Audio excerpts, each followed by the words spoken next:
All right, it's a pleasure to be here again. It is Saturday, as you all know. We are here every Saturday at 3 p.m. Central Time, 4 p.m. Eastern Time. And if you're living in Liberia, it is 8 p.m. your time, GMT. And this is the Gracious Hope Live podcast. My name is Pastor Alexander Redd, along here with the co-host, Reverend Suarez Dede. I don't know, I got a little stutter over over his name. But we'd like to say welcome to our podcast once again. And today we'll be talking about justice, law and justice, seeking reconciliation and healing through the Liberian law and justice. Now, recognizing that true justice is an indispensable ingredient for sustainable peace in our country, Liberia should embark on an audacious mission to confront its painful past and restore harmony. Now, the nation should commit to the rule of law and the pursuit of justice to become an inspiring beacon of hope for its citizens. And the pursuit of justice in Liberia extends beyond the courtroom. The nation has embraced the Truth and Reconciliation Commission, providing a platform for open dialogue and sharing painful experiences. Now, these initiatives have allowed Liberians to come face to face with their past, acknowledging the atrocities committed and seeking forgiveness in the spirit of national unity. Moreover, the Liberian government and all stakeholders, like the civil society, should commit to justice because committed to justice should be accompanied by efforts to rebuild institutions and also to promote social and economic development and cohesion. And while the path to reconciliation is not without its challenges, Liberia must demonstrate an unwavering commitment to justice and healing, and that is the way to pursue justice, to sow the seeds of forgiveness, unity, and a brighter future, even in the face of unimaginable pain. So as Liberia continues its transformative journey, it must stand as a testament to the spirit of a nation determined to heal its wounds and rebuild its future through the power of law and justice. And so today, we will be talking about seeking reconciliation and healing through the law and justice in our country, Liberia. And we'll be looking at the pros and cons. And we have some distinguished guests here to uh, give us a perspective of what it means to seek justice and reconciliation and healing through the law of the land and the justice system. But before we bring our guests on or introduce them, the co-host of this program, Reverend Suarez Dede, is here. Reverend Dede, Saturday, warm day here. I'm not sure about your weather, but it's just another day for us to feel or experience this inspiration regarding the things we talk about, contemporary issues about our country, Liberia. Indeed, indeed. As you know, this is the day, no matter how hot or cold it is, this is the day that the Lord has made. We always rejoice and be glad in it. It could be worse with anything happening, but we are still counted amongst the living. So we bless God for this day. We are elated by our guest we have today.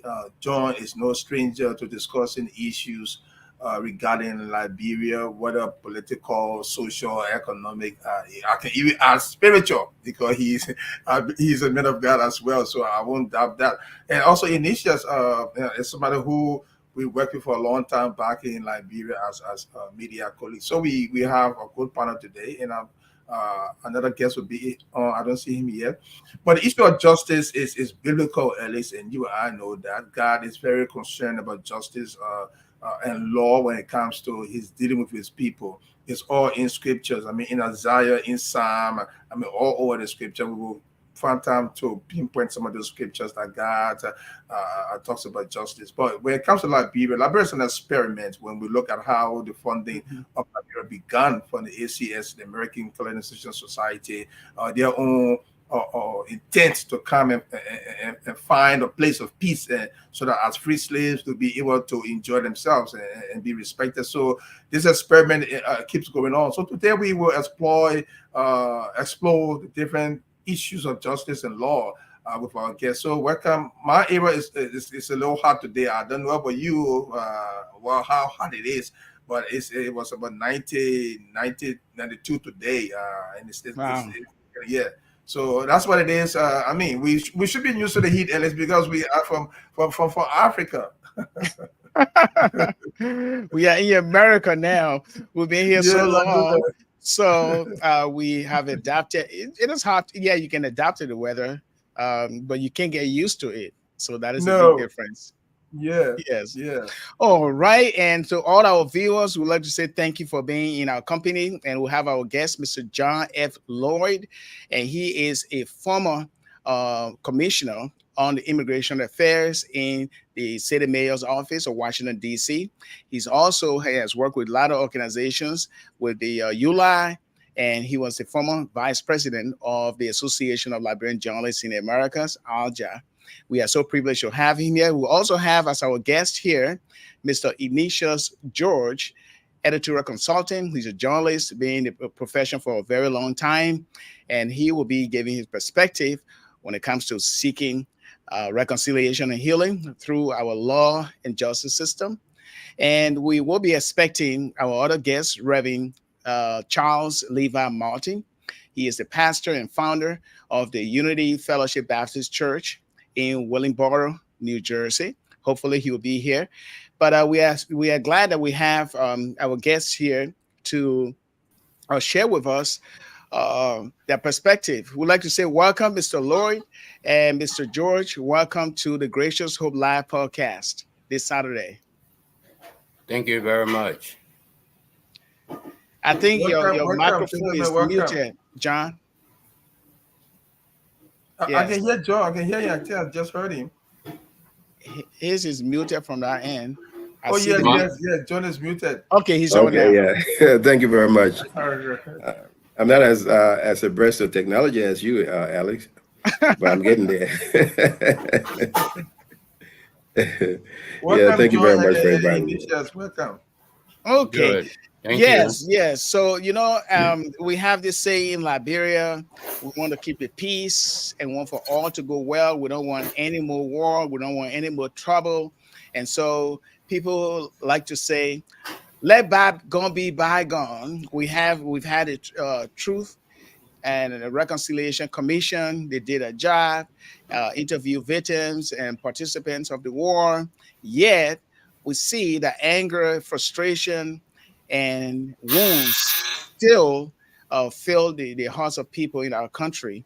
And so the issue of accountability is a real problem, because pursuing justice through legal means allows for identifying, and punishing those responsible for committing atrocities during the Civil War, and holding them accountable for their actions.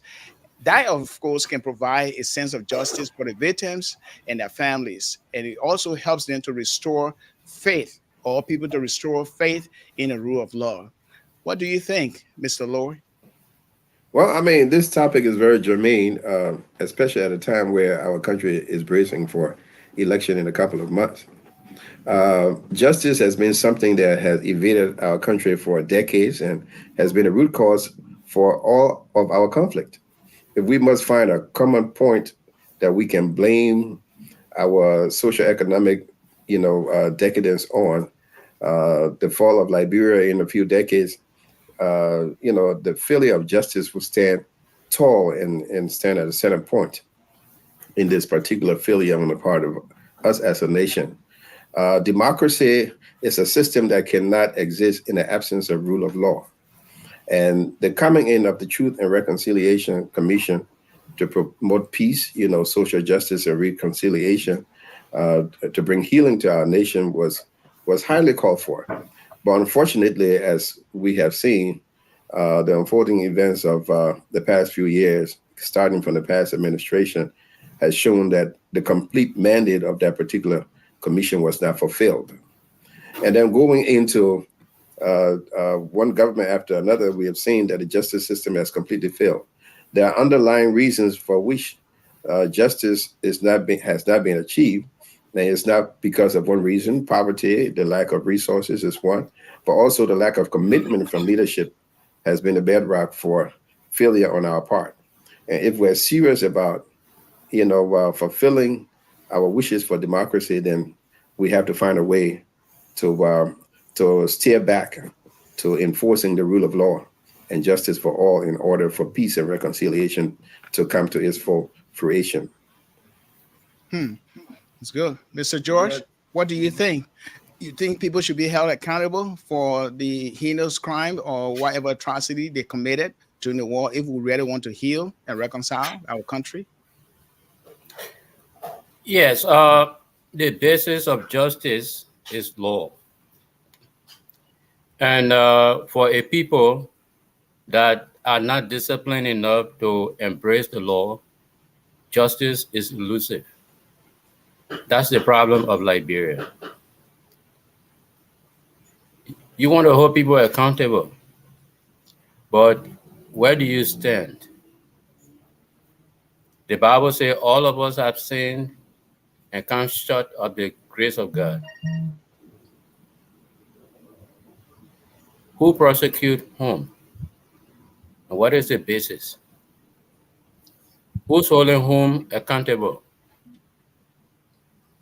We've missed all the opportunities from Banjul to Cotonou to Accra. We missed the opportunity to apply justice. And there is something fundamental about the issue of justice that faces Liberia. The definition for justice among us makes it difficult. It's one of the major problems. How do you define justice? Culturally, our sense of justice is different from the Western understanding of justice. All of these understandings clash when it comes to deciding the good of the country. So, as we seek justice, we have to define the basic reasons why we cannot apply justice in our country. Many people are blaming the war on politicians, on greedy politicians, and all that. But no one has seen the courts. What drives us to war is the failure of the courts to apply justice. And the courts do not apply justice because they compromise. Most of our judges handle court cases through the traditional means. They look at who complained first or who is much closer to them than the other and decide the winner. All of these things, our brother Lord said is lack of commitment, but I would say it's lack of discipline among us Liberians. Because every time the country comes to a crossroads, the first thing that comes to the mind of most Liberians is to suspend the rules. To suspend the rules and then craft different rules that satisfy our whims and caprices at the time, and we use that to settle our problems. But that has not helped us. So I'll come to that later on. We'll come to the TRC and all other issues about the war and the transitional justice. Thank you. Very good. So commitment, and a failure to apply the rules. So these are the problems we have. The question is, and Reverend Levi Martin can chime in as well. The problem is, how do we resolve these issues? We've had these issues for so many years. Like you said, you named some piece, a piece where we miss the mark. So my follow-up is, how do we as Liberians, with all of the realizations of the problems we have on our hands, how do we together resolve these issues so that we can put this behind us and make progress and make headways as other nations are doing? So very much you can chime into John and Ignatius can also take a bite at this question. How do we resolve these issues? First of all, let me just thank you for having me. I'm over at a repass. I'm in my car, but I'm committed. Amen. That's what commitment is. No matter what the situation, you shore up and you do what you say you would do. That is commitment. If I understand you correctly, you're asking what is my view in terms of the reconciliation, or is it justice? I'm not sure. Yeah, we are on justice, and reconciliation. That they work hand in hand. Maybe you miss John's intervention and initials. They talk about two issues: commitment and the issue of the failure to implement the laws we have in our country. Now, causing all these issues. So the follow-up question was, how do we, as a people, as a nation, knowing the problems we have, how do we work together to resolve these issues, to put them behind us and make headways as other nations are doing? Well. I mean, thank you. Let's look at the reconciliation first, and then we can talk a little bit from my perspective on justice. To reconcile with someone is to make amends, to make amends for the harm, the injury that has been done, whether it's physical, mental, psychological. So there has to be the coming together. There has to be one first who is willing to say, listen, I'm sorry. I'm sorry. How do we reconcile when those who injured us never come to the table and admit the wrong, admit the injury, in order for us to now sit down and come to a table of brotherhood? I think we find this thing in Psalm 51 with David, since we're talking with a lot of preachers tonight. David says, I acknowledge my transgression. You have many individuals, even throughout the war, who levy great atrocity on each other and on people, killing individuals for no particular reason, and still have not apologized, have not shown any degree of metanoia or regret or sorrow for it. So if you've never admitted the wrong, if you've never expressed your desire or your sorrow for it, that created an impasse. So I'm hurt. You do not admit it. You say nothing about it. And so how do we reconcile? How do we reconcile in the first place? If we look carefully, even at the situation with Esau and Jacob, the stealing of one's birthright, it had to come to a place where the brother admitted his wrong. Now we've got a lot of atrocity that's happening in our nation.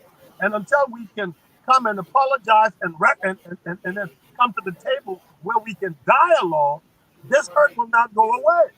This injustice will not have a place where we can come to, where we can settle it. So justice is when something is meted out that will serve, that will quiet the next guy heart. Let's put it this way: it will make it cool down. But until you can do that, where will it be? Where is the justice? And again, you mentioned a number of other things. The problem we have in our system, in our judiciary system, the lack of competent parties, the corruption in the system itself. How do we reconcile? How do we get justice? How do we move forward when the system itself impedes our ability to come to a place of reconciliation? Okay, so pursuing justice sends a powerful message that human rights abuses and acts of violence will not be tolerated. And so this can serve as a deterrent, preventing the reoccurrence of that similar crime in the future, and it will promote a cultural respect for human rights. Do you believe that? Do you agree? And if so, why you think it is necessary that we now pursue justice and reconciliation? Any one of you can answer. Or Reverend. I strongly believe we ought to seek justice. I strongly believe it. In fact, Amos, the Old Testament prophet, cries out like justice rolled down like waters and righteousness as a mighty stream. But here is the problem. Do we trust the justice system? Is there justice in our nation? Look, we got the laws. The laws are on the book, but the laws have no teeth. There are no consequences for violating the law. There's no consequences for taking human life. Look how many lives have been taken over the last few years in Liberia. Let's talk about, for instance, the auditors. What happened to those lives? All we hear often is we go to investigate, and that's the end of it. Everything stopped at we go to investigate. There are no perpetrators, no accusers brought up, no perpetrators brought up, no perpetrator brought into the court. Okay, so the people are lamenting because it seems like justice, who should be blind, or somebody spoke earlier, my brother, I can't see because I'm on my iPhone. My brother over here in the blue spoke, Brother George spoke earlier. In fact, there's favoritism. Justice ought to be blind. Justice ought to be blind. Justice ought to be blind and not show favoritism for one or another.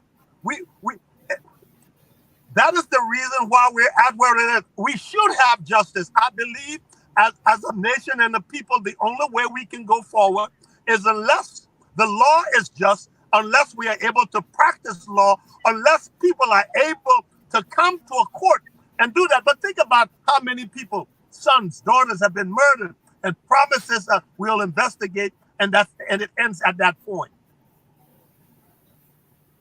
Okay, so John Ignatius, what would be your take on this? Well, our problem of justice is fundamental. As I said from the start, it's in our character.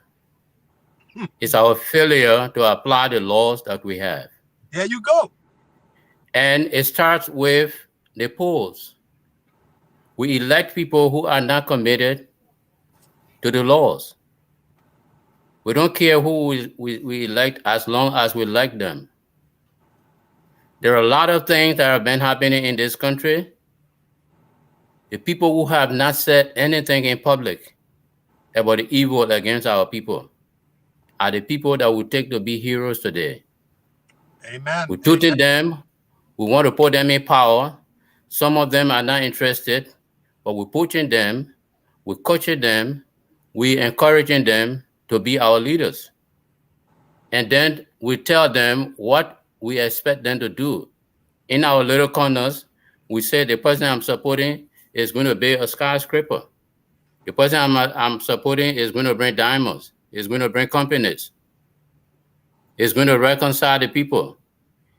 Me, you, and this person have not said anything. You never sat on the table with him to say anything. You don't know him. You have no direct contact with him, but you believe he can do all these things. Now, if we have to reconcile, we must first start at the polls.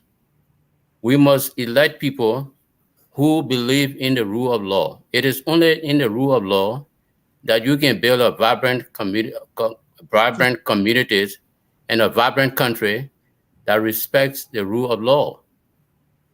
For example, the reason we want a war is not simply because Samuel Doe killed people.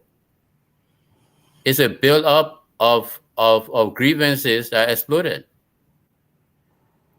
People were angry. People had the land taken away by people in power, by people that have money, and they cannot go to any court to seek redress. Powerful people come and buy your property, and you don't want to sell it, but they take it anyway, and they have the deeds, and there's nothing you can do about it. So half of our population is squatting. We have a squatting population. More than 80% of people in Monrovia are squatters. They own no property. Some of them pay for land that is taken away from them.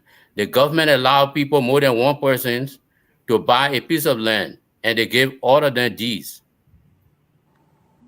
I go and buy the land, you issue me deed. John Brown goes there, and you, for the same piece of land, you take money and give John Brown deeds. And when time comes, you say, y'all compare deeds. Who have the oldest deed? That's broad day robbery. But the government perpetrated, the courts accepted. And the man who lost his land, tomorrow if there's disturbances in the town, the first thing he will do is to go and burn that person's house. But initially, why would we say the government is responsible for that? The government perpetrates that. For those who don't understand where you're coming from, how do you break it down so John can come in with his perspective? Okay, let me just give you a simple example. The chair you're sitting in there is a nice chair. You are selling it, and I come and pay you, and you give me a receipt. Somebody come tomorrow and give you money, you give them a receipt. Say they bought the same chair, and you are the judge. When the two people are when they have dispute over the chair, you're going to arbitrate. You're going to judge, and you turn around and say, "Well, the second man is the real owner of the chair. He has the best deal. You don't have good deal." Or if you want us to compare the deeds, go and if somebody message, I lost my deed or something, and you ask him for an amount that he does not have. So you take the chair and give it to somebody who you favor. The government play a role in the land in the land purchase. The government is not only referee, but the government issue titles for the land. So why would the government issue title for a piece of land for 2 people, 3 people? Mm-hmm. And then it turn around and become the judge. So these are things that are happening in our society. And this is the reason why when there's small conflict, people burn down people's homes. They try to settle feud. Each things that they will not settle by themselves, they try to settle that way. There's a reason why our war could not be defined. First, we say it was senseless. And then everybody started backing their side. If you pass by my village and kill my people, and one of my sons took out arms and go to your village and kill people, I will take him to be hero, and you take your son to be hero, and both of us have our heroes. Now you call them for war crimes. Who do you prosecute? So these are the problems we saw, for which we call for the Truth and Reconciliation Commission. Let's go to John. Let's get John's perspective. Then we'll come to the TRC, because the TRC this brings a lot of discussion. We can go into John. What's your take on this, sir? Yeah, you see, the Truth and Reconciliation Commission was set up to bring to fore the underlying reasons that brought our nation to the unfortunate situation of war and instability. This particular situation predated even Samuel Doe, where all the inequities that Brother George just mentioned occurred even before Samuel Doe. Samuel Doe just came and doubled down on the same things that he supposedly came to change, and then it was exacerbated by the wanton abuse of human rights that led people to frustration. Frustration breeds instability, because the people a failure to see, or the inability to see an impact towards living a real life, and to go to the level of frustration is a natural human demeanor. So we have injustices that have occurred from one decade, from one era to another. We passed through war, and yet we still see a worse scenario in our nation today. So it makes us to wonder, what good did the Truth and Reconciliation process do for us? It was an excellent opportunity that was given to the nation for one actor or the other to come to the fore and explain and give real life stories about what happened before and after the war. These lessons and these stories were supposed to be cataloged and taken in by future leaders to guide our country towards a better path. So through TRC, we had a governance commission We had a government. We had a legislature. There's a reason why democracy delineates the different functions of government. We have the policy formulation aspect done by the legislature. Then we'll move on to the executive, which is supposed to enforce the policy through executive action. And then we have the courts that are there to apply the law. So the application of the law occurs in the courts, it's enforced by the justice system, and it's set by the legislature. Now there's check and balances. Where the executive fails, the legislature should be able to come in through Senate hearings and House hearings to put the executive in check. The courts are there to put these same both forces, executive and legislature, in check through the judicial process. But when all of these different branches are all corrupt, then we have a failure. The corruption and the lack of commitment on the part of our people is a problem. It is a moral problem that some of you who are even, religious leaders here, reverends, can address. It is a human situation. But man by nature, we are born as sinful beings. That's where leadership and commitment come in. And through committed leadership, discipline will be instilled in our people. Because through a vision for change, we can erect structures that will protect us from us. And that's where justice comes in. We have failed to elect for ourselves visionary leaders, committed leaders that will put these things in place. America did not just become what it is out of some, spontaneous process. America was established by committed men and women who drew in from their experience in other nations, to put together a structure that would protect people from each other. So we need leaders that are committed. It only commitment, through commitment, we will be able to breed the discipline that will carry us to justice. And without justice, we cannot enforce democracy. Democracy would then remain a fallacy. And we cannot live on false hope and pretend to be a nation when we are not. Because what we are doing right now, we are pretending to be a nation. We are pretending to be a sovereign entity, which we are not. We are dependent, but yet we say we are sovereign. We call ourselves a nation, but we cannot provide for ourselves. We claim to have a government and a structure, but there's chaos and confusion and lack of justice. If there's lack of justice, there's lack of enforcement, and there's a free-willing society, then we do not have a system that we can credibly call a government. And we need to become serious about who we are now. And it takes committed people to join the process through the inside operation or outside operation. You necessarily don't have to be inside. You can be outside. What you are doing right now, Alex and Swa, are all part of the process. You are contributing to live debate to the process that can inform others about how we can begin or enforce this process that we need to enforce. It will only take committed men. It happened in the Bible, as any reverend would say here. It takes a committed few to make a transition. And when that transition happens, to some level of vision, transition cannot be effective without vision. And then that change will happen. People saying, well, because of the lack of standard, anybody can become president now. I myself can become president. We have 20 candidates. But it's not the issue of anybody becoming president. It's true. But anybody cannot be a successful president. You shouldn't go out there and say, I can be president too. And that's why we have all these 20 people parading. You want to say, I can become a successful president. Now, where would be the benchmark for that? How many successful leaders have we had? Okay, so if you cannot be a successful president to make a difference in the lives of people, to enforce the rule of law and justice, to make democracy a reality, then please don't venture around and waste the people's time. And that's what's been happening to our nation. Yes. And there is still hope. And we know that the Almighty God, the sovereign Lord, who assisted us to have a nation called Liberia today, I believe that he is allowing us to go through these hardships and hard times so that we can be awakened spiritually.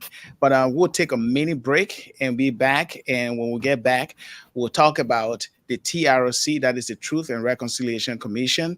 It was established in order to create a process of seeking justice and also to facilitate dialogue, promote understanding, and foster reconciliation among different factions or communities. And so it was given that task, and that platform was laid out as an opportunity to acknowledge past wrongs, encourage forgiveness, and rebuild trust and social cohesion. But what happened? Let's look at the cons and pros, but we'll be right back. Please don't go away. We'll be right back.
And we are back. And please don't forget to share our link here. This is the Gracious Hope Live podcast. And we have distinguished guests here talking about the need to seek reconciliation as a people and seek healing. And also take a look at the law, because the law is the written document that can protect every citizen. And also to enforce the law, we need a justice system to do so. But we see the flaws and we see the weaknesses, and we are talking about ways and means in which we can create hope and restore trust and faith in the system. How do we do that? Well, we look at the TRC, the Truth and Reconciliation Commission. Do you think that it was a missed opportunity for Liberians to deal totally with the healing process and the reconciliation process? If I would chime in on the TRC, the TRC was an excellent opportunity for the nation to reach back on its past and then provide a path towards healing for the future. Where the results were not completely achieved was in the enforcement of the mandate of the results of the TRC. We set the stage for the failure of the TRC when we allow former warlords to be elected into the Senate and into the House of Representatives to become the ultimate and final arbiters of the result of the TRC. Where the TRC came up and exercised sanctions against people, who participated in the war, and at the time included from the president to senators and the rest of them in the House of Representatives. I think it was a fool's errand to think that these very individuals were going to approve in the Senate the very results of the TRC that would have punished them and deprived them from running again and imposed fines upon them.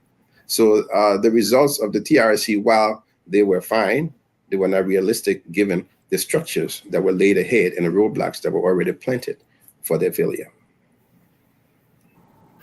I totally agree with you in that it was a tremendous opportunity for Liberians to really come together and express their grievances, hear the pain of others, and then do the true meaning of what the TRC was meant to be, which was to promote national peace, security, unity, and reconciliation.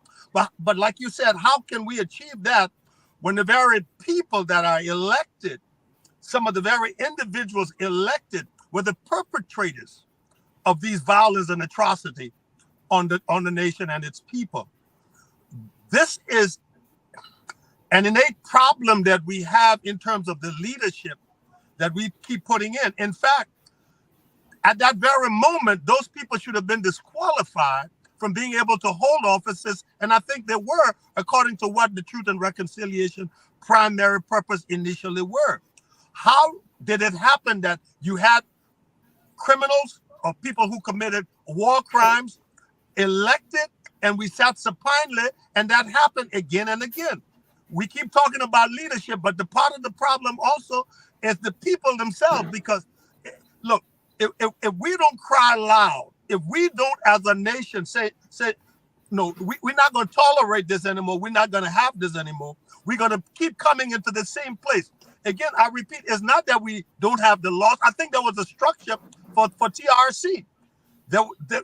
Was it not that there were certain individuals who had been part of the war crime or all of this were not to hold office? Talk to me about that, John Lloyd. Oh yeah, part of the final results and the recommendations of the TRC included the fact that certain perpetrators should not be allowed to run for office, and certain other individuals who committed lesser crimes should have been subject to fines. And it happened that individuals who held positions as high as the presidency and the Senate, chairman of committees, presidential candidates, were all perpetrators, as you just alluded to. And so then they themselves were disqualified. Yeah, like George just said, in the case of the land situation, you know, the analogy that he just gave, they became the judge and jury over their own fate, and and the obvious was suspected, you know. So the TRC was set up to fail in the first place. I mean, it was a wonderful opportunity, an excellent job done by these commissioners, you know, very, very wise and valid recommendations that they made. The entire process was geared towards success, but the roadblocks were set ahead of this process, and it resulted sadly into failure. But I don't think we should give up yet. I think with the proper leadership and vision, you know, these ideals can still be achieved. But I think we have a hurdle. We have people in the House and the Senate, and we have opinion makers, kingmakers right now, who are, you know, serious perpetrators from the Civil War time, and to pass that hurdle, it would take tremendous vision and commitment on the part of Liberians. And I mean, no nation have survived without overcoming challenges. It is a challenge that we can fulfill, and I think in due time, you know, we have enough good Liberians that can make that difference. Oh, okay. Can I come in? Go ahead. You in? Yeah, go ahead, George. Yeah. Okay. Look, during the war, I was in active journalism in Liberia, and part of our problem is even in the international community became, at a certain point, they became tired with us.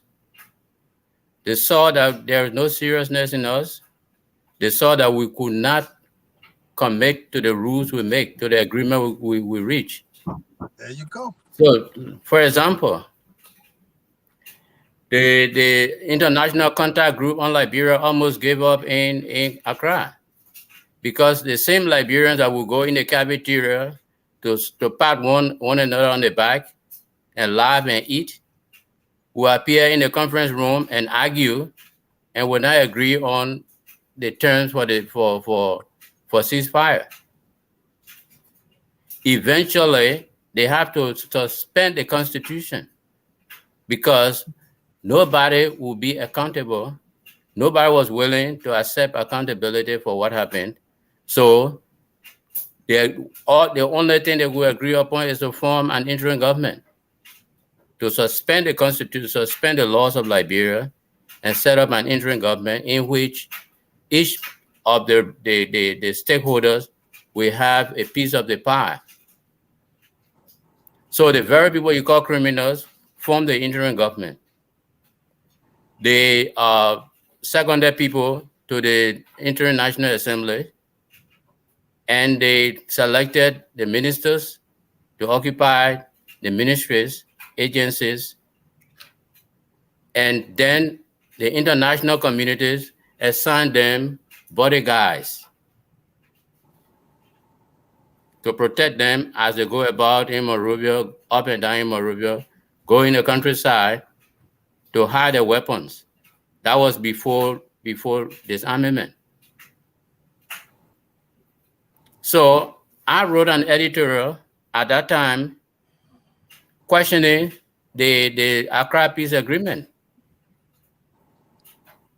You did not commit the people to disarmament. You did not require them to turn in their arms, to organize their units and in an orderly manner and turn in the weapons.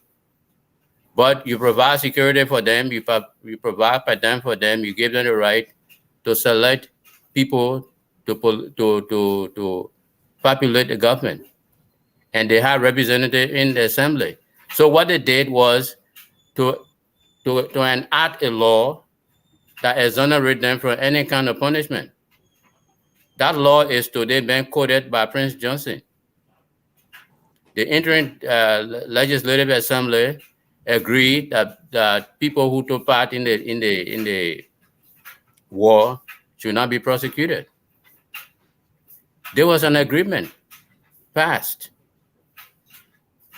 Now, Brother George, I'm glad you brought that up because I often talk with the Roberts sisters, okay, the Tecumseh Roberts. Okay, we know that he was killed by Prince Johnson.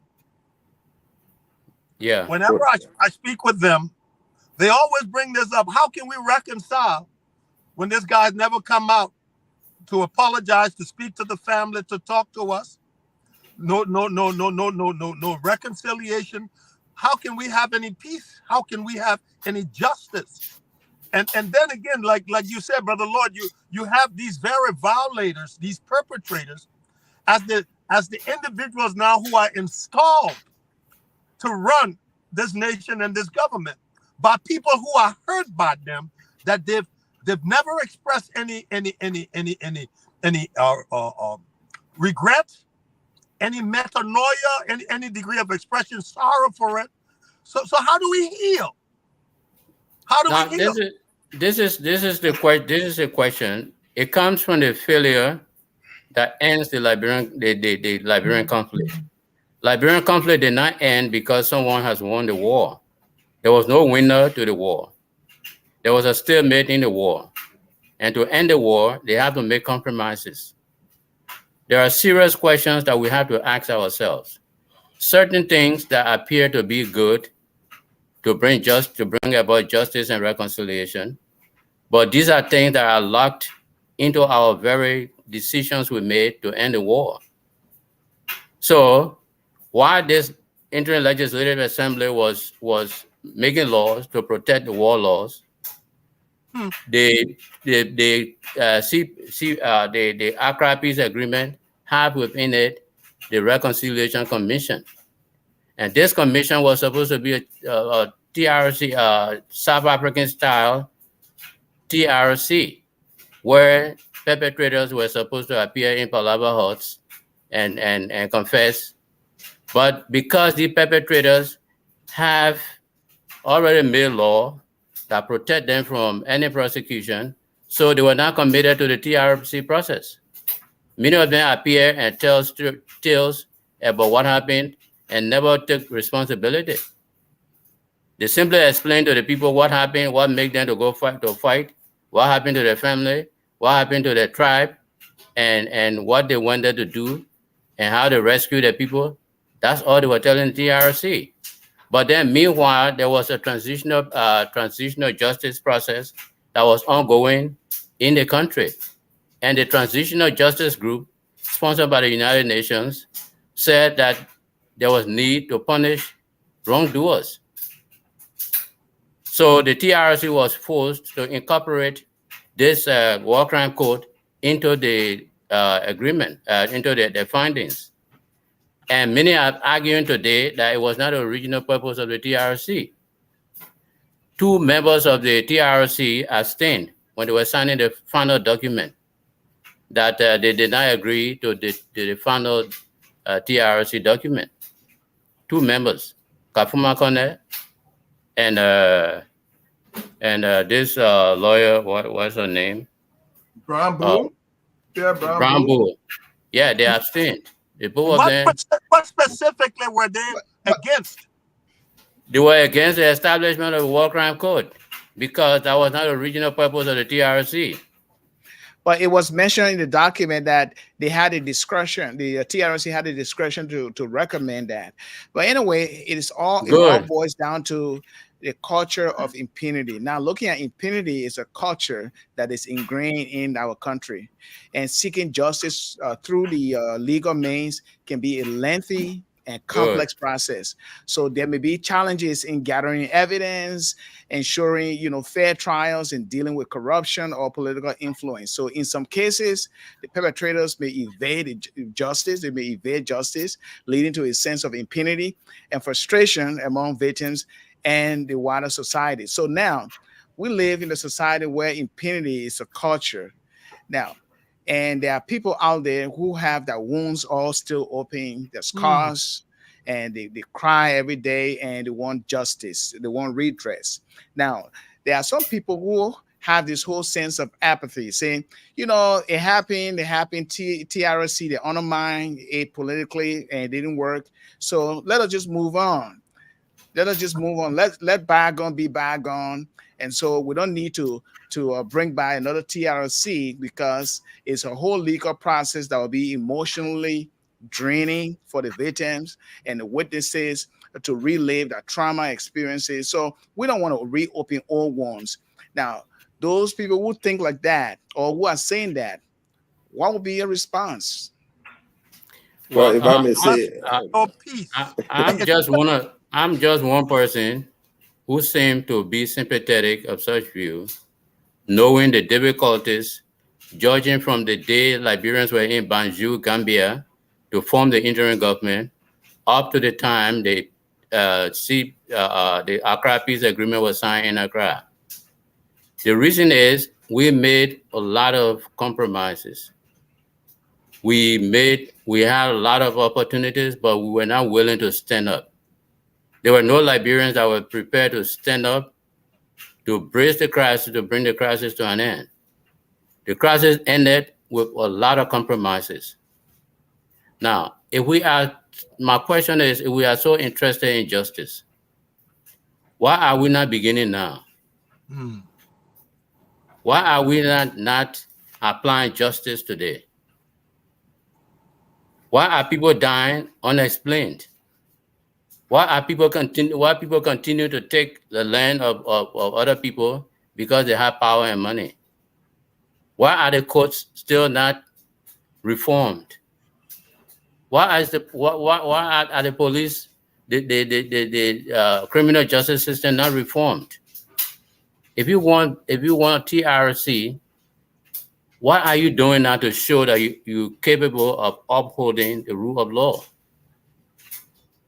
We are talking about election, and you are behind people who have no say, who have not said anything against what is happening in society.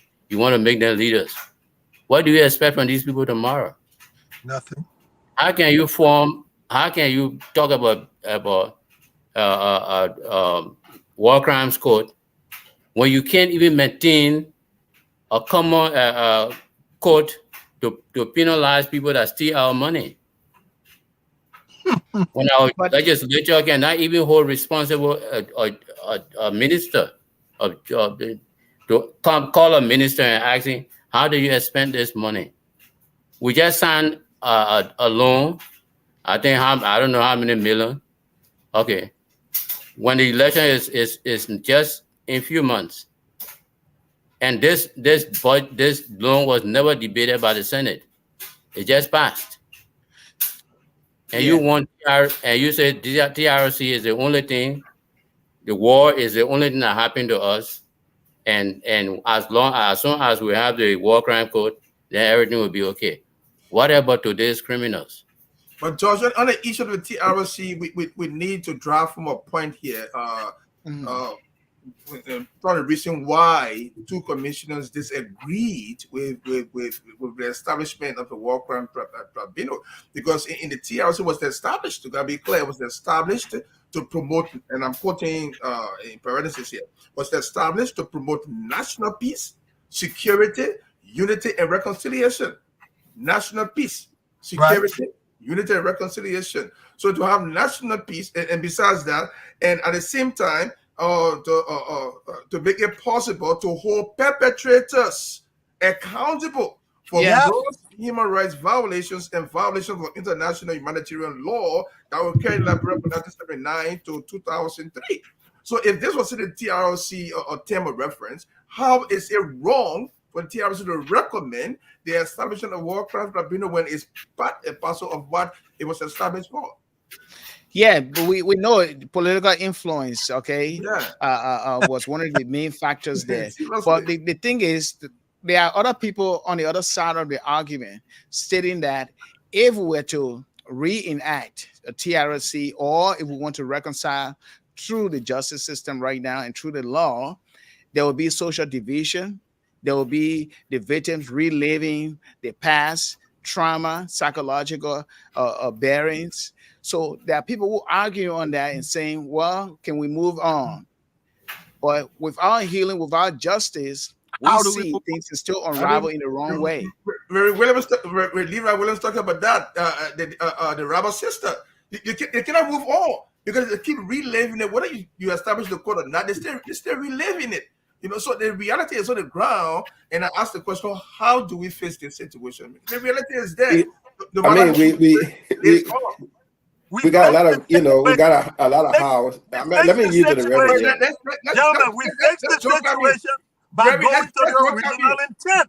Hold on. We fixed the situation. We fixed the situation by going back to the original intent by making sure that the need of what TRC was all about, bring in men and women that are qualified, that do not have that baggage, okay? And we go back to those perpetrators who are still around in offices who are committing these atrocities. We bring them to justice. Until we do that, we going nowhere. We got to correct it. We got to make amends. Yes. We got to make amends. I agree with you on that. Come in, John. Yeah. So, okay. Going back to what was saying, we have a lot of questions of how, other questions of why. And then we have to figure out where do we go from here. The how, we have to go back into our history. The entire, interim process that went on from one government to another, agreements that failed, explains the how. Within these agreements and within that process, decision makers were held with a gun at the head. And while with a gun at the head, they went into compromise and came into agreements that provided less than what we deserve. Now we came out of the war and we saw people saying, you came my mind, you came my power, I will still vote for you. And then, 20 years after they talk about, book, I will vote for you, and all these kinds of things. It reveals to us why we are where we are now. We're going from how to why. We are where we are because we have incompetent, uncommitted, leaders that have taken power. And they are taking power because our people have gone into what has been described, as a Stockholm syndrome, where the victims we tend to appreciate the captors and the suppressors. So the Liberian people right now admire people who steal and then, gave them a few, pennies here and there and say, at least the man, he not me. A certain former government official once said, at least I build houses here and I'm not building house in Ghana. The fact that he was bold enough to say these things, it was a recognition that the people accept this kind of culture. This kind of denigrated political culture that has overwhelmed our country today. where, you know, a low standard has become the norm of the day for our society. And that's the gear upon which our country is currently operating. We have a judicial system that is corrupt because the judges apparently are not paid well, or because the entire society has accepted corruption. So there haven't been a single corruption case that have gone through and has been prosecuted since the war. All they had to do is just bribe the judges and then they go scot-free. We had a big case the other day about some, you know, drug issue, you know, where the perpetrators were arrested and then somehow they escaped mysteriously. Yeah. They just scared. They let them go. They let them go. They let them go with the evidence in hand, and people trying to retrieve the drug. They let them go. They let them go. Look, there is a lack. There's a lack of patriotism in our country. There's a lack of care for the rule of law. We live in chaos. We've accepted it. All of us have driven in Monrovia. There are rules of law for the traffic, for the roads. Who follows it? Who's arrested? There's nothing but chaos. It's a lack of leadership. And I said, we still got all those laws on the book. We had the laws on the book, even for TRC. Let you finish. Come back to it. Let John get so we live in a jungle society now. Yes. You Go know, ahead, John. Frustratingly, we live in a jungle society. I'm with John. I'm with John. That's why I jumped in it. I'm backing him up. Well, no problem. The Reverend is simply saying amen. Yeah, you know, I enjoy the amen right there. You know, what do we live in? What kind of society? A jungle? It's a jungle society. So therefore, we sit at a point right now where, you know, it's not just the judges. The teachers don't impart knowledge to the students because they can get a bribe and give the man an A. You know, journalists from our own profession, you know, a lot of us here have practiced that profession here, you know, and held high positions in the press union, but journalists take bribe to write anything about anyone right now. So the entire society is endemically corrupt. Yep. And then there's a Stockholm syndrome on the part of the people to elect, you know, and lift up people who are their suppressors. So where do we go from here? It's a serious question. And that question has to be seriously debated. Let me help with that answer. Let me help with that answer. I believe God asked that same question when he wanted to destroy, whether it was Sodom and Gomorrah. I can't think particularly now. He said, can I find 10 good men? Good. Can I find 10? What we need to do is find a few good men who are honorable, who are God-fearing, who are patriotic. When we can find these few men, we need to start reteaching our society for generations to come. Because the generations that are coming, they want to emulate the thieves. They want to emulate the corruption. They want to follow it. I hear young girls say, I can't wait till I can grow up and get a job. I said, what a job? She won't do man business. I asked the other man, what the job you want to be when you want to be in the government? Why? He said, so I can eat my own, so I can steal my own. We need to rethink and reteach and train the generations of the future of our country. Yeah. Because right now, like you said, 20 people running for office, not because they think they qualify, how they can chop. That's all what it's about. We need to bring in a whole new breed of men and women and teach our society for the future. If not, we will always be behind the 8 ball. So when do we begin? When do we begin bringing in the school? With men like you, with men like Alexander Redd, with men like John Lloyd. That's what we begin with. We begin with men such as yourself who have the desire to serve your people, not serve yourselves. That's what we have in Liberia. Everywhere, my man, everywhere. I said, Brother George, when last you drove in Monrovia? No, he's not in Monrovia, he's here. I said, when last he drove? Oh, I was in 2016. Okay, you drove that, right? Mm-hmm. How many people drove opposite in the same lane, cross the lane, go through the light, go police there, everything there? What happened? Nothing. A lot of people. I was just there a couple of weeks ago, so I know exactly what you're saying. John has the most recent. John, you share that with us because we'll soon be leaving. Time is already running up. You share that. I was there not too around the same time. Ignatius was there. around that time was my previous visit before the last visit. And I thought it was bad until I went this time. The population of Monrovia has more than doubled between the time Ignatius left and now. The situation of traffic is completely chaotic. And I think that the traffic over there, I think Reverend Martin brought that up. The traffic situation reveals the chaos that exists in the society. So people driving on opposite lane. There's no red light, no traffic light, nothing. I mean, it reveals the entire confusion of the entire society when you watch the traffic. Reverend Dede, the word of God said everything ought to be done in decency and in order. Nothing is done in decency. Nothing is done in order. I mean, from the head to the tail. This is a society that we believe we can liberate just by establishing a code about what happened in the past. Now, we have to ask the hard questions. There are certain things that appear to be good, that appear to be expedient, but are they doable? What is we have to compare the risk to benefit ratio. If you set up a TRC, that would be a very good thing to bring perpetrators to justice. Right now, you ask people, TRC, Prince Johnson. Almost half of the country will call Prince Johnson. But is it Prince Johnson that massacred the people in Maryland? Is it Prince Johnson that massacred the people in my hometown? Those that did that, we don't know them.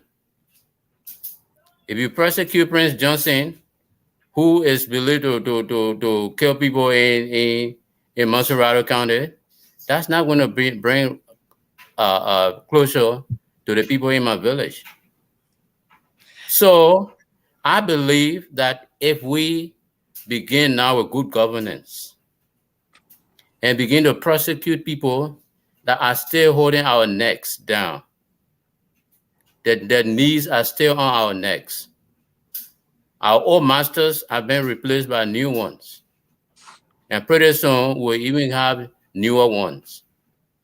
If we do not resolve the problems of security, if we do not resolve the problem of corruption, if we not resolve the problem of indiscipline that appears to be in every one of us, by indiscipline, I mean to look at the easy way and see that the easy way has a danger in it, and for that reason, I will take the long way. It's not in us Liberians. If we have any major problem, and we see that our problem is difficult to solve, if the law is in the way, the first thing, if you have 10 Liberians in the room, 6 will say, let's suspend the law and move ahead. Mm-hmm. We by nature don't respect law, probably because of our culture. And we believe in quick fix solutions. If somebody did something today and they are not punished, by the end of the week, we forget it. And that's not the kind of justice that is prescribed in our laws. So how can we be a people that are under the rule of law? It has to start from this election. And meanwhile, the civil society has to strengthen itself. To begin, our schools will have to begin teaching civics. The responsibility of the citizen to the government, and the responsibility of the government to the citizen. Our people don't seem to know. If the government did not build a bridge to your village, and you talk about it, somebody else in that very village will tell you that's not government business. The river has been, ever since there has been no bridge on it. That's not the president's business. Everything the president will do, because they don't know what, we have an election. How many of our people know what a legislator is supposed to do? How many people? They see that thing is, I don't want to interrupt you, but people running for the legislature who don't even know the question you are raising right now. They don't even know what their duties or their rights are. The only thing they know is that they're going to collect a paycheck and get a large budget. They don't know the duties of the legislators, and therefore they are not holding the legislators. Here we have in America, here we have town halls.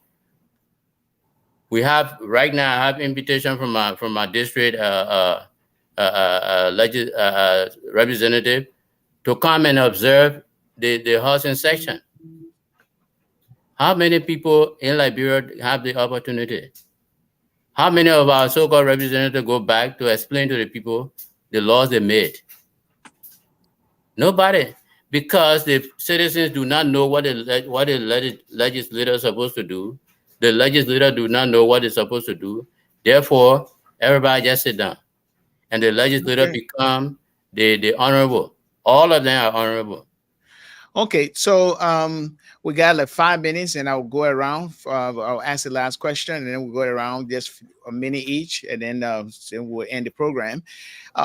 What about, okay, so everything we just enumerated regarding the path to seeking reconciliation and also healing through the justice system and our law, written law for enforcement. We see, myriad of things that we all talked about here. Now, looking at a year, we're looking forward for new leadership this year, and we are looking ahead. Now, there are other people who are saying that, well, it is time to prioritize, and the timing, we have the time. We have to time everything. So determining the right balance between pursuing justice and prioritizing other pressing needs like the economic development or social stability, things like that. We should focus more on that, and then we can kick down the road for reconciliation and the justice issues and making amends and all of that. I mean, there are people who are arguing strongly. They want to keep the peace. I'll go around with Reverend Martin to start from you, and then from there, Mr. George, and then Mr. Lord. Then we'll close. Okay. First of all, again, thank you, God. This is a subject matter that needs to come. We need to come back to this again and again. Yes. Rehearse it, rehash it. But basically, there are other nations who've gone through what we've gone through. My wife was in Chile a few years ago for one of her courses. They went through atrocities like we did. But what they've done as a nation and people, they've built a monument. They built what is it? Something like a full monument, a library, a place that people can go to, remember what happened, discuss it, see it, and try to learn from it and grow from there. And then they go back and then they teach the children the mistakes that they made of their past. We need to do that. We need to do that. Look, the people got no place to go to that they can look at these things and remember. One of the things that Jewish people said, out of all that they've gone through, is never again, never again. What are we going to build that we can look at and say, okay, fine, never again, never again? Because if we do not learn from the mistake of our past, we're going to continue. We're not even repeating it. We're just living in it still. So we need to do that. And I strongly believe that we need men of integrity, of valor, of goodwill, and we need to begin to put those kind of people in leadership, and particularly in our schools, to teach patriotism. Brother Lord was talking about patriotism in America. They went through hell, but they got together, were willing to make the sacrifices so that they can move forward. Our people so far has not been willing to make the sacrifice. We've been willing to see what kind of gravy we can get, but not the sacrifices, and we're not building our new generations to come to have them unlearn the kinds of things that we've gone through in the past. In the interest of time, I'm shutting up. Yeah. Okay. I agree with the Reverend Martin. We need men of character, men who are committed to rescue this country. But one scientist said, if you give me a place to stand, I can lift the world. Archimedes. Give me a lever and a place to put it, and I'll move the world. Where do we stand? How much do we believe in the rule of law? When we talk about reconciliation, and we talk about justice, we think about punishing a particular person. And then we allow the same thing to continue to go on. We are not punishing crimes today, but we think that when we punish the crimes of the past, then that will settle the issue of today. People who have grown wings from the war, they still continue to be our bosses today.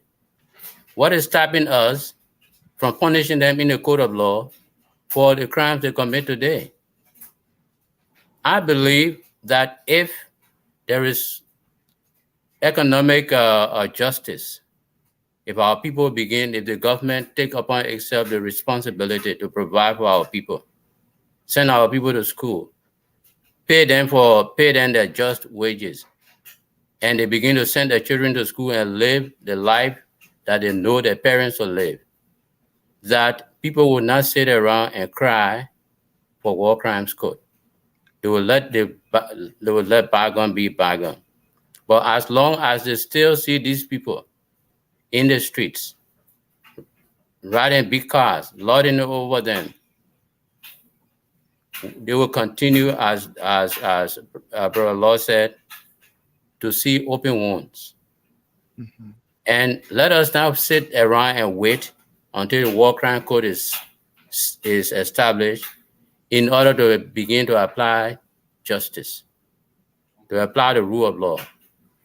Because it might not come within our lifetime, or it may not come within the next 1 or 2 years.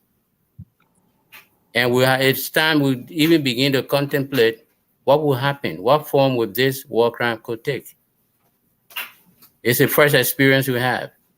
Look at our criminal justice system. Look at our prisons, overcrowded already. The TRC, I think, earmarked over 5,000 people to be prosecuted. Where these people have to be in jail in order to be prosecuted. It has a drain on our economy. We're looking up to the international community to pay for these things.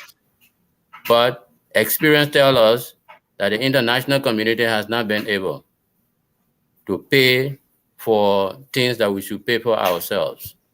This armament process was a mockery. It did not go through the 3 steps that were earmarked. For that reason, today we have arms littering our forests. Warlords were allowed to roam about and bury their arms because the international community was tired. So giving us money. The TRC system may be the same. Charles Taylor was prosecuted for over 8 years. He alone, with millions of records gathered around Sierra Leone to prosecute him. One person, almost 8 years. We have 5,000 people to prosecute. So we have to think about these things. We have to ask the hard questions as we get on and back on this road to justice. Thank you, Mr. George. Mr. Lloyd? Let me, first of all, thank you 2 gentlemen, Dr. Redd and my brother, Reverend Swadede, for the opportunity to join your excellent, podcast here. It's always a pleasure. And to also join these 2 very enlightened men, Reverend Charles Martin, who I know very well, a very bright young man, and Brother Ignatius George, very, very intelligent 2 young men. I enjoyed the conversation with you guys today. And I think we brought up a very healthy debate today, and the discussions and the views that we share here today, I think can cut across, to better opportunities for us as Liberians. We discussed where do we go from here, and I will piggyback on where the last speaker, Brother George, alluded to. We can't just wait for 100 years to see the results of the TRC. There are other paths that we can take, even as we anticipate getting back there. We have to pursue the way forward now is to pursue the existing system. We have tried war, we have tried, coup d'etats, we have tried other methods. Democracy, even though it has not, successfully, given us a chance yet, we still have to pursue democracy. And going through that path, it would take, Pastor Martin's suggestion, a few good men, men with vision, the vision to chart a course that will bring about, an improvement within the criminal justice system, to bring justice and equality and the rule of law, to be able to come up with a vision that will, teach our children, in the schools about civics, to know what the responsibility of government is, to set a path with vision, that will take our country from where it is right now, for our people who are blinded by Stockholm syndrome that allow them to accept their captors and their suppressors, and celebrate them as leaders, to take that blindfold of our people and let them see a better tomorrow. And if we can pursue that, and through that constant commitment, and through this constant reinforcement of this commitment to, platforms like this, that can be the beginning of a better tomorrow for Liberia. So let's just, pursue it with a collective effort, and let's continue the great job, Dr. Redd and Pastor Dede for that you are treading, and what others are doing similar to you, to get our country where it is. But we just got to keep moving. We can't give up. Thank you very much for the opportunity. That's great. That's great. I mean, Yeah. I know Alex would agree with me that we had a very wonderful discussion today, thought-provoking, in-depth discussion about our country. If you notice, we did not call names today because the issues will remain the issues. Not so much about personalities, but once we deal with the issues head on, we'll be able to find resolutions of these issues. So I'm glad we stay short of our names calling. That's what happens when you have intelligent people, informed people to discuss these topics. We have different forms of justice, restorative justice and things like that. But there's also the commuted justice, the distributive justice, and social justice. We may not have time to discuss all of this at this point in time, but maybe in the future we will discuss and draw some light on these kinds of justices as we relate to our country, Liberia. But I want to close to remind us that God believes in justice. God is the God of justice, and he does not waver on the fact that he wants justice. Okay, his word is clear about that. So those of us who are God-fearing people, who love God, who fear God, will always walk in line with what God wants when it comes to justice, so that we can have peace in our nation, so that we have joy in our nation, so that we have understanding in our nation, so that we love one another. So this is the intent of this podcast today and future podcasts. So thank you so much for coming. And Alex, it's back to you, sir. All right. We'd like to say thank you so much. It was a pleasure having you as part of this forum. And this is the justice series that we are carrying on. It's going to continue subsequent weeks from now. And you'll be hearing more about the need to strengthen our justice system and what role you can play as a patriotic citizen to have a very strong justice system. Things that we are unaware about, we talk about them because they are all contemporary issues that affect our daily lives. And so then, until then, we'll be back here next Saturday, the same time, 3 p.m. Central Time, 4 p.m. Eastern Time. In Liberia, it is 8 p.m. Please share this link with your friends, your families, and your loved ones so that they can be a part of this podcast. Until then, we'd like to say thank you so much for joining us, and may you have a blessed day. Alex